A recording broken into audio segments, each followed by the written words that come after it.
ಸಾಮಾಜಿಕ ಆರ್ಥಿಕ ಮತ್ತು ಶೈಕ್ಷಣಿಕ ಸಮೀಕ್ಷೆಯ ಜಟಾಪಟಿ ಮುಂದುವರೆದಿದೆ. ನಾಳೆಗೆ ವಿಚಾರಣೆಯನ್ನ ಮುಂದೂಡಿದಂತ ಹೈಕೋರ್ಟ್ ಜಾತಿ ಗಣತಿಯನ್ನ ಪ್ರಶ್ನಿಸಿ ಪಿಐಎಲ್ ಸಾರ್ವಜನಿಕ ಹಿತಾಸಕ್ತಿ ಅರ್ಜಿಯನ್ನ ಹಾಕಲಾಗಿತ್ತು. ಅದರ ವಿಚಾರಣೆ ಆಗ್ತಾ ಇತ್ತು, ಆದರೆ ಕಂಪ್ಲೀಟ್ ಆಗಿಲ್ಲ.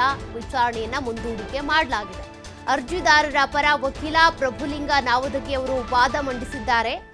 ಸಮೀಕ್ಷೆ ನಡೆಸುವುದಕ್ಕೆ ರಾಜ್ಯಕ್ಕೆ ಅಧಿಕಾರ ಇಲ್ಲ ಅಂತ ಪ್ರಭುಲಿಂಗ ನಾವದಗಿ ಅವರು ವಾದವನ್ನ ಮಂಡಿಸಿರೋದು. ಸರ್ಕಾರದ ಪರ ವಕೀಲ ಅಭಿಷೇಕ್ ಮನು ಸಿಂಘ್ವಿ ಅವರು ವಾದ ಮಂಡಿಸಿದ್ರು. ಅಂಕಿ ಅಂಶಗಳಿಲ್ಲದೆ ಕಲ್ಯಾಣ ಕಾರ್ಯಕ್ರಮ ನಡೆಸೋದಕ್ಕಾಗುತ್ತಾ ಅಂತೇಳಿ ಕೂಡ ಪ್ರಶ್ನೆಯನ್ನ ಮಾಡಿದ್ದಾರೆ. ಯಾವುದೇ ಒಂದು ಕಲ್ಯಾಣ ಕಾರ್ಯಕ್ರಮವನ್ನ ಯೋಜನೆಯನ್ನ ಜಾರಿಗೆ ತರಬೇಕು ಅಂದ್ರೆ ಯಾವ ಸಮುದಾಯದಲ್ಲಿ ಎಷ್ಟು ಜನಸಂಖ್ಯೆ ಇದೆ ಅನ್ನೋದನ್ನ ತಿಳ್ಕೊಳ್ಳೇಬೇಕಾಗುತ್ತೆ. ಒಟ್ರಾಶಿಯಾಗಿ ಯೋಜನೆಯನ್ನ ಜಾರಿ ತರೋದಕ್ಕಾಗಲ್ಲ.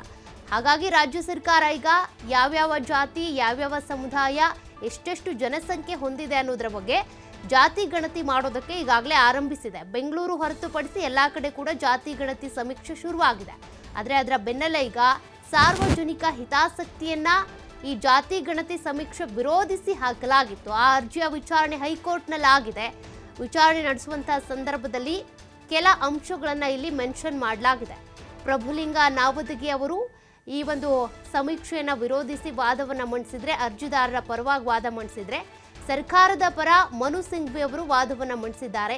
ಯಾವುದೇ ಒಂದು ಕಲ್ಯಾಣ ಕಾರ್ಯಕ್ರಮವನ್ನು ತರಬೇಕು ಅಂದರೆ ಜನಸಂಖ್ಯೆ ಎಷ್ಟಿದೆ, ಅಂಕಿಅಂಶ ಎಷ್ಟಿದೆ ಅನ್ನೋದು ಬೇಕಾಗುತ್ತೆ. ಹಾಗಾಗಿ ಅಂಕಿಅಂಶಗಳಿಲ್ಲದೆ ಕಲ್ಯಾಣ ಕಾರ್ಯಕ್ರಮ ಅಥವಾ ಅಭಿವೃದ್ಧಿ ಯೋಜನೆಗಳನ್ನು ತರೋದಕ್ಕಾಗಲ್ಲ. ಆರ್ಥಿಕ, ಸಾಮಾಜಿಕ, ಶೈಕ್ಷಣಿಕ ಸಮೀಕ್ಷೆಯನ್ನ ಮಾಡ್ತಾ ಇರೋದು ಸರಿಯಾಗಿದೆ ಅಂತ ವಾದ ಮಂಡಿಸಿದ್ದಾರೆ. ಬಟ್ ಇದರ ವಿಚಾರಣೆ ಆದ ನಂತರ ತೀರ್ಪು ಏನು ಪ್ರಕಟ ಆಗುತ್ತೆ ಅನ್ನೋದು ಇನ್ನೂ ಕೂಡ ಕುತೂಹಲ ಇದೆ. ಸದ್ಯ ಈಗ ವಿಚಾರಣೆಯನ್ನ ಮುಂದೂಡಿಕೆ ಮಾಡಲಾಗಿದೆ.